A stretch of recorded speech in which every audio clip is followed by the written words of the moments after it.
How you doing? It's been a long academic year. It's been a good one. Anyone in education, I know you're all tired. I know you are. But over your summer, as you start to think about your schemes of work for next academic year, I wonder if you'd give this episode a listen. I wrote a book with a friend and colleague of mine called The Creative Practitioner. And it's aimed at people who aspire to do what we do, or indeed are doing what we do and just need some signposting. But it's also aimed at any student who's probably RQF level 3 and above. And to help explain the book better, we did a podcast series called The Creative Practitioner. And Jonathan has kindly shared episode 1 so that you can all listen to it on this feed, the Offbeat feed. So please give it a listen. It's really quite interesting. I hope you find it interesting. I hope you have a great summer. Yeah, get some rest. You've earned it. We all love what we do. Make sure you recharge. Hello and welcome to episode 1 of the Creative Practitioner podcast. My name is Jonathan Curtis and I'm joined here by my friend, colleague, co-host and co-author Paul Hose. Between us, we have written a book called The Creative Practitioner, a guide to working in the arts. And this is a textbook, reference manual and best practice guide dedicated to the act of working, training, qualifying and professionalising within the creative industries. There are many challenges facing people who wish to work in the creative industries, be that the music industry, dance and drama, the visual arts, design or even technology. And it can be very hard to know where to turn, how to get the required information, the experience, or what to do on a daily basis. So the idea behind this book and this podcast in general is to address the key elements, the key challenges faced by people looking to work in the art form, share some experience, and tackle the main pillars, which we have narrowed down to academic rigour and the act of professionalisation, teaching, performing and creating the art form, and ultimately running a business within the creative industries. As for myself, I have worked in the music industry for over a decade now. I started out as a freelance drum kit player, session musician and teacher, and over the years I've evolved into something to be more of an educator, composer and publisher. I've published many books within the music industry, specifically on drum kit pedagogy and composition. I have a private teaching practice. I run my own studio, which is actually where we are recording this episode today, and I still do freelance live and session work. So this is the perspective that I am coming from, and this is where I'm getting my experience from. So Paul, I want to start with you actually and give some of your plaudits, because I know you don't like doing that yourself. No, I don't. So I'm just going to run down a list and you can sit there and squirm while I'm doing it. You're a fellow of London College of Music. You're a fellow of the Royal Society of Arts. You're a licentiate of both Trinity College London and RSL. You're CEO of MLC Group, which is like an ensemble of music schools. Yeah. Which I actually attended and then became a teacher at for a brief period in Nottingham. Yeah. And you are also an officer in training in what, leadership? Leadership and management. Leadership and management at Sandhurst, of all places. Aside from being a musician, and you've worked in the industry for quite a long time as a drummer. Yeah, so I've... Going back a bit. So I registered as a professional, and by that I mean I registered with the Inland Revenue. Yeah. On November the 18th, 1992. Wow. So I was 5 years old at the time. So that's knocking on 32 years, isn't it? And I guess your experiences in that time have informed the reason that we're here today, and the reasons for writing this book and the reasons for doing this podcast. Let's talk brass tacks for a minute. What is the book we've written? And it's your brainchild. You know, you did most of the research for this and the vast majority of the grunt work, as it were. What is it? What does it aim to achieve, and who's it for? The book is for two types of reader, I suppose. You have the creative practitioner who might be a sole trader already out there or wanting to be a sole trader. And the book will help the reader understand the differences between creating their art, the reality that in order to earn a living, they might need a portfolio career, and that might include teaching or delivering workshops, that kind of, so teaching workshops in informal and formal settings. And regardless of the above two, you've got to be able to have systems and processes in place for governance. So are you compliant? Do you have insurance? So the business aspect. The business aspect. Selling your art. And managing your affairs. Managing your affairs, which comes down to this sort of broader theme of professionalisation, right? Which is, I think, quite a big watchword that we used throughout the book. So that's one reader. The other reader might already be an undergraduate studying the creative practitioner. So they might be doing music performance, film, television, dance. Yeah. The book is for them to help them with their studies. So it is a valid academic text, but it's also a beacon for those who want to trade or in the creative industries or who might want to trade in the future. There's a lot of best practice talk in there, isn't there? Yeah. What does that mean? Because that was something that I'd heard of before I started working on this with you, but I think I'd have been hard pressed to describe what best practice really means. There's a lot of assumption, rightly, in everything that we do. So, whether you're taking your car for a service or buying a coffee, all the environments that you're in are safe. If you drop your youngster off for a music lesson, you assume that it's a safe place with safe people, safe practices. Yeah, that's assumed, isn't it? It's all assumed. Yeah. That's one element of best practice. The other element of best practice is we're talking about the academic rigor is your work of a standard that puts you on a level playing field with everyone else or above everyone else that you're competing with. And understanding how to present it in that way that it's perceived to be so. Yeah, but also, are you absolutely sure in what you're doing? Assured in what you're doing? Right. Pedagogy, lesson setups, do you have a good intro, a good main body, a good outro? Can you do a scheme of work? Do you know what your students doing next week, even if they don't? Right. Are they on a pathway? Are you on a pathway? Right. Is it ad hoc? Yeah, okay. So it falls, again, that I keep coming back to this word of professionalisation in the way you treat maybe a lesson plan, the way you give tuition. Does that apply to the way you produce art as well?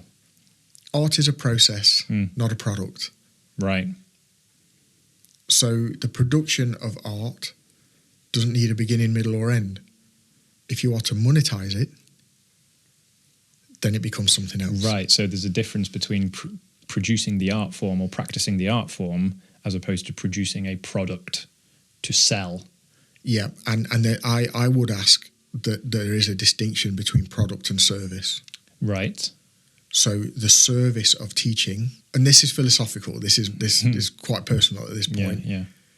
Even the furtherance, the development of another human being in the art form is a process, not a product. So please don't come to us for notes per minute. Yeah. Or, we only did 3 examples on page 2 today. Yeah. Yeah, but weren't they just fantastic? and we learned how to apply them to 40,000 songs. Yeah. Now go and listen to those songs. Yeah. Art is a process. When you commercialize it and turn that art into a product, then it becomes business. And this is where the best practice principles become. Yeah, because that could include copyright. Right. We're going into the business end of it. So we categorized this book, I think there's 5 parts, isn't there? There's the introduction, which gives an overview of the music industry. Yeah. There's academic rigor and professionalization as an introduction to the concept. Yeah. And then there's teaching, performance, and business. Do you want to just give us a brief overview of each one and why you felt they were important enough to give them their own topic? Yeah, so let's go back to the introduction. We talk about the creative industries, don't we? So we go much broader than music, Yep. which obviously makes the book valid to anyone. And I would argue, actually, just to go to the end where we talk about business, anyone in business can do business creatively. Yeah. So the book's for anyone. Yeah. And that's an interesting argument to have in of itself. Yeah. Right? So back to the front, at the beginning of the book, we talk about the creative industries and try and perhaps enlighten people as to what those creative industries include. More than just the obvious ones. Yeah. Right. So, the Department for Culture and Sport, it includes architecture. Right. So the creative industries as a contribution to the UK economy is vast. Right. So I hope it does enlighten and frustrate. Yeah. Because if you read it and go, well, that's completely irrelevant to me, well, then ask why. Why? How do we make it relevant to you? Yeah. How do you make it relevant? You can't ignore the fact that the industry is there, and if we are trying to sustain ourselves within that industry, we become part of it, right? It becomes relevant very quickly. But how do you end up on the stage of the? How do you flip that relationship? Right? You go to an arena to watch a concert, and you have a great time. How do you flip that so that people come and watch you on the stage? Right.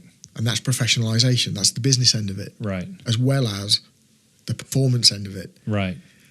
And I think the whole thing is a Venn diagram. Yeah, okay. You can't have these overlapping concepts. Yeah, they are interdependent. Okay, so what's academic rigor? So academic rigor, for one readership, it will help them. What I've learned in my experience is when people come and do diplomas, they have the skill set, but they might not have the wherewithal to articulate their ideas.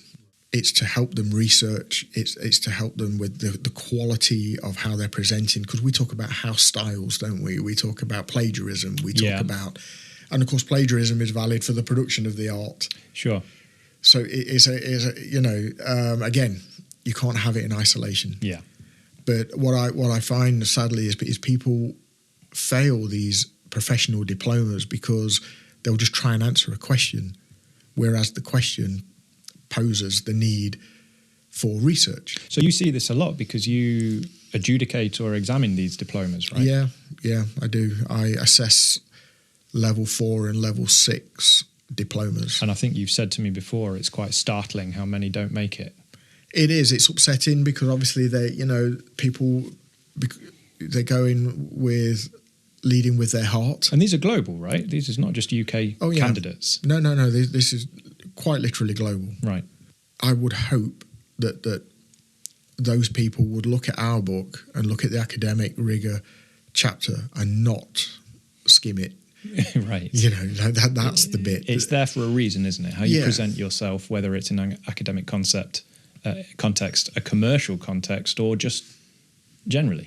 Now, for the practitioner, the person who's not looking for formal qualifications, academic rigor will help them tell their own story in a consistent way.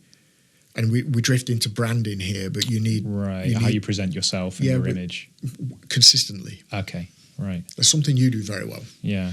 Organisations that I work in, we spend a lot of money having brand guidelines prepared, and we have a brand. We have a document that says we have a brand. Yeah, I don't have one of those. Yeah, but interestingly, what's interesting about that is that we collaborated with a graphic designer. Yeah. So we acknowledged that it wasn't our skill set. So let's go to a creative practitioner where it is their skill set and have our brand developed. Right. You talk about collaboration a lot in that way, don't you? As part of the recipe of success in the business aspect of things, collaboration. And we talk about the need to go macro with thinking rather than micro. Trying to do everything yourself all the time. It's good luck. It's a lonely place. It's a lonely place. I've learned to delegate because I obviously don't work as part of a team in my day-to-day life. I run my own practice and all this sort of thing. But those things that we talk about, they're things that I think if I had been aware of them 10 years ago, I would have got to where I am now a little bit sooner without as much heartache. And that in itself then is the reason to have the book. Yeah. It's funny, the things that you find yourself thinking about, and then you read them and you go, yeah, okay, that might be what I'm thinking about. I wish I'd been aware of that consciously. Yeah, I mean, you answered my question actually. So, and then we get into, I guess, the doing, right? The performing and the creating and the teaching. Yeah. But it's not, it sounds like I'm just being a salesman here, but it's not just telling people how to do their own art, is it? No, it does. It actually doesn't. It doesn't touch on specific how to do. No. It gives credible examples in every chapter, doesn't it? Yeah. You know, whether so. In the performing, it poses questions even relating to: do you have a mixing desk? Do you have lighting? Is your stage big enough? Yeah. Is it safe? Safe, yeah. Right. Then in the teaching side, you know, do you know what a scheme of work is? Do you know what a lesson plan is? Do you know what pedagogy is? And then here's, I don't know how many, at least 10 theorists that we briefly, and again, that relates to academic rigor, because the 10 theorists that we discuss, the academic rigor, if it does its bit properly, it should let's go find out more. Yeah, it's signposting. Yeah. Well, let me go on with that. In that, I think it's, and if you disagree, please say so. But I think it's fair to say that in a modern creative practitioner needs a portfolio. Which was one of the big chapters that I think I really enjoyed working on, because I was basically describing what I do. Yeah. and so that's why we have the pillars of the book. Right, that portfolio aspect of the whole practice. Yeah, but you can't bemoan people that are doing well teaching in schools on a peri level or any other level if you do not have the academic credentials that get you through the door. Yeah. Hence the vocational side of it. Right. But if that's not required, if you're there to facilitate a workshop, you'll still need to be a safe person. Yeah. And be able to convey that workshop in a way that's suitable to your audience. Yeah. Whether they're primary school kids or university kids or whatnot. So it is. So again, everything is everything. They got the whole Venn diagram approach to being a creative practitioner. Did the book help you? Well, it did. And it's because I think a lot of these conversations aren't happening. I have been doing what I do now since I was 24. Yeah. And I'm now closer to 40. And I've never had to consider some of the things that I've ended up writing about or working with you writing about. We talked about the fire extinguisher, just for argument's sake, or a safeguarding course or a first aid course. If someone comes in here and grazes their knee, I've got a plaster for them. But if they collapse, am I trained to deal with that if the parents are not here? Yeah. That's a scary thought for someone who just wants to play the drums for a living. Yeah. So I think the idea with what we're talking about here, you and I have had a lot of conversations over the years, and a lot of them have been pertinent to the act of practicing in the professional sense that have very little to do with the art form itself. Yeah. Right? These things that we've done lots of things together, from teaching and playing together to hosting clinics and workshops and all sorts of things. And you see kind of the nitty gritty underside of how people do business. Mm-hmm. And it's not always as you would hope, let's say. Yeah. So there's a lot of ways that somebody like me 10, 15 years ago can trip themselves up and do themselves disservice. Yeah. I remember very early on, when I was much closer to 25, having this mindset that the work will speak for itself. And I do stand by that to a degree. I do think work does speak for itself, but the presentation and the professionalization of that and all of the other things that come with it, I can't run it. If I just take my teaching, I can't run a business just by knowing myself that I'm a good teacher. Somebody else has to know. Somebody else has to recognize that. And if somebody else recognizes that and leaves me a review, well, that review is valuable. Yeah. And if somebody else comes here and they see that I'm prepared to deliver, let's just say the graded qualifications, that gives them an air of comfort or confidence that I know what I'm talking about. And again, suddenly this is where you find yourself on a Monday morning doing things that are quote unquote work that do not comprise having sticks in hand and playing. Let me ask you this rhetorical, this is a trap. Okay. Okay. You're very happy with the thought that you want to get better as an artist, to continue the never-ending journey of becoming better on your instrument. Yeah. So why wouldn't that be true in the realm of becoming a better teacher? Or a business person.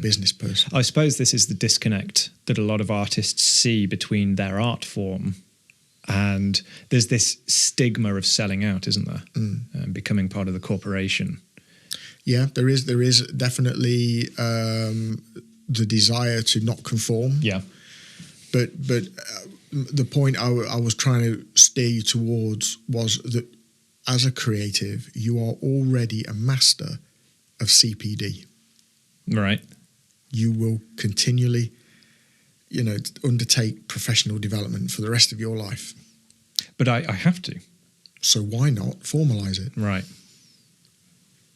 That was something I took a long time to understand when we were having the early draft discussions. That was something I think I needed a bit of time to understand when I was even reading the first drafts you submitted, because I remember coming back to you and saying, well, I'm not quite sure what this is doing here or why this is here, because it's very easy, I think, to see a textbook as being very, very prescriptive. Yeah. Do this. Yeah. And that's very difficult to do when you're considering the arts generally, plural, right? If it's not just how to be a professional drummer or even just something hyper-specific like how to be a drum teacher, it's a lot easier to be prescriptive. But if you're dealing with somebody that's at college for lighting or somebody that's never been to college but does textile design and wants to sell that, it becomes very difficult to prescribe specific activities and things to do, whereas making people aware of particular concepts and ideas and things like the best practice or professionalization as a concept is much more broad and applicable, right? It is. But even with all of the examples that you've just given, there are accepted norms, standards, conventions. Yeah. But what are they? Yeah. Are we aware of what they are? Where's the book of conventions for lighting? Yeah. For textiles? For you'll do a degree in whatever. But then if you want to teach, you need to do a PGCE. Yeah. And it's just that bit on the end that says you know how to deliver something to someone else. Right. An independent body has verified that I can formalise my thinking and convey it to another person. Do you think a lot of creatives take that for granted? I don't think they think about it until they hit upon the fact that they might need a portfolio career. They might not even call it a portfolio career. They just might think, do you know what? I need to teach a bit because I'm skint. It's very ad hoc. Yeah. Yeah. And I have raged against this all of my career. You know I have. I'm against the lottery of what we call out of school setting. Yeah. So that's the realm that I work in. That's the realm that you work in. It's a lottery. We can all have fantastic websites. We're all marketeers. Yeah. Prospectors. Yeah. But to have something quietly sat on the wall that says, no, don't take my word for it. Yeah. Yeah. Here's an international body that recognises me. Yeah. It can be a valuable thing for one's imposter syndrome. Yeah. An academic rigour talks about academia, but does it go beyond that to a broader mindset that I think creative people might want to consider adopting for everything they do? How does that work, and how does it apply on a broad level? Well, on a broad level, and again, I think I hope anyway, that this was an eye-opener for you, because you have an academic background. Yeah. In the traditional sense. Yeah, yeah. And whether you realise it or not, it's enabled you to write websites, copy for your books, CD liner notes. Yeah. It's enabled you to articulate yourself and tell your story Right. to whoever the listener is, whether it's this podcast, a parent of a young student, an adult student, Yeah. networking and getting a deal to go on a tour. Mm-hmm. You can tell your story. Through academic rigor learned in an actual academic context, something I perhaps took for granted. Yeah, and also with that, this book and you know, maybe these listeners, university isn't for everyone, is it? Sure. So, but there is still a standard. There is an expectation. So this again harks back to professionalization in how you present yourself, Yeah. present your work, and academic rigor is kind of like the practical side of that, but also the conceptual side of that. Yeah. So one example might be the ability to do research that enables you to know what you might be able to charge. Right. So if I've got a skill and I might want to monetize it, Yeah. I need to know the ins and outs of presenting that, Yeah. how to charge for it, how to run it, how to sell it. How to build a basic site. Right. That is research. And then you apply the research. Most of us have to develop secondary skills. Yeah. Not directly linked to our art form. Yeah, look at you and I today. Yeah. And this is one part of it. And then we need to research how to actually enable others to hear it. Yeah. How to promote a podcast. Yeah, yeah. So if you are wanting to be a sole trader in the creative industries as a creative practitioner, you will need many skills. Planning, forecast of events, whether that's the annual fire extinguisher check, the renewal of the insurance policy, pat testing. Yeah. I think it comes from the Royal Engineers. I'm sure somebody out there is going to correct me, but they do this. So what? And it sounds quite abrasive, right? But we're going to publish a book. So what? Yeah. And it's not off the it's not dismissive. It's okay then. So what do we need? Yeah. Great. Well, we need this. So now what do we need? Yeah. And you kind of peel it back to the point of, okay, the goal still remains. Mm-hmm. It's over there, but actually it's much further away now. Yeah. All these steps to consider. Yeah. For the vision to be realised. Yeah. And what resources do I need for those steps? That could be human resources, could be financial, could be space. You might need a studio. Yeah. Might need a photo session. Yeah. Might need an artist to do a cover. And those additional skills, secondary skills we talked about, if you can do any of that yourself, you're saving yourself expense as you produce that product as well. And or you take the decision to delegate. To delegate. Yeah. Or collaborate. Yeah. Nice. And then you've got your microeconomy because you've engaged somebody else. Right. It's a lot to consider, isn't it, when you first start out, all of the things that go into maintaining a business, when in your mind you just want to play the drums. Right. Then you couple that with a very restless young version of somebody. Is that professionalization then at play? That's the painful evolution. Right. And is that necessary, do you think, to survive in today's creative industry? Or is there still a space for the starving artist? I would love to hope that people don't need to suffer for their art in that sense anymore. I'm not talking about mental health at this point. Sure. But one would really hope that nobody ought to go hungry. Let me play devil's advocate then. When we finalised the layout of the book, we broke it down. We started with the overview of the industries. Yeah. Then we introduced this idea of academic rigour. And then we broke it down into teaching, performing, and the business side of things. And a lot of the sort of narrative thread that ran through that was to do with the idea of considering vocational qualifications within the various art forms. Yeah. And I think we made quite an effort in the introductory text to talk about not everybody needs a qualification. Yeah. Not everybody needs to be a professional, right? Right. Why was the main narrative thread centered around things like vocational training and things like that? Is that something do you think is important? Well, it of itself is important. Education is important. You know, even in its most informal sense. Yeah. Watch the news. You know, educate yourself. Sure. But not everybody has an equal opportunity. So some people won't go to university because they think they can't, or that it's not for them.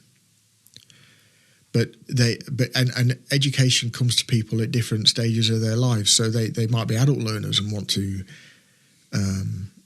formalise their thinking. But also, especially for musicians, I'm not so sure about other creative types, maybe they can let us know, but musicians want to belong. They want to be in a band. So having a credible third party say that you're okay is helpful. Gives you a bit of verification, validation. Otherwise we, in our various practices, wouldn't offer these qualifications, would we? No. And we wouldn't. There would be no need for you to list my credentials at the beginning of this. Sure. But is it something that somebody listening to this who maybe is a prospective professional, you know, or aspiring professional in their particular art form, is it something they should feel they need to do as opposed to something they just might want to consider? It very much depends on the application. So as an example, we talk about creating the art, teaching the art, and then facilitating the governance of the art. Yeah. Right? Yeah. That's basically it, isn't it? Yeah. If you develop a career and therefore a reputation whereby people are very happy to just seek you out and come to you, you may never need a formal qualification. Right.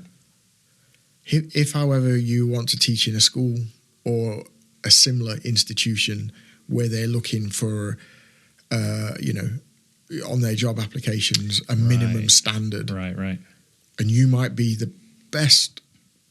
And again, there's another topic, a sort of subtopic here, the difference between performing your art and communicating it and growing another person, i.e. teaching. Yeah. It's not necessarily the same thing. Sure.